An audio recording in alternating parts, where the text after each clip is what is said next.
বসিরহাটে BJP কর্মীকে গুলি করার ঘটনায় গ্রেফতার জাহিনুর গাজী নামক ব্যক্তি। অভিযোগ, গোডাউন পাড়ার বাসিন্দা বিজেপি কর্মী রোহিত রায়কে গুলি করে পলাতক ছিলেন অভিযুক্ত।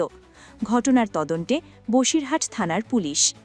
বসিরহাট থানার গোডাউন পাড়া এলাকায় রোহিত রায় নামে এক বিজেপি কর্মীকে গুলি করা হয়। তাকে তড়িঘড়ি করে বসিরহাট হাসপাতালে নিয়ে যাওয়া হয়। পরবর্তীতে রোহিতকে আরজিকর হাসপাতালে স্থানান্তরিত করা হয়। সেখানেই তার চিকিৎসা চলছে। ঘটনার তদন্তে নেমে পুলিশ বসিরহাট গোডাউনপাড়া এলাকা থেকে জাহিনুর গাজী নামে একজনকে গ্রেফতার করে। পরবর্তীতে অভিযুক্ত জাহিনুরকে সঙ্গে নিয়ে ঘটনার পুনর্নির্মাণে আসেন বসিরহাট থানার পুলিশ। করা হয় জেরা। অভিযুক্ত উইলিয়াম জোসেফ কি বললেন, চলুন জেনে নিই।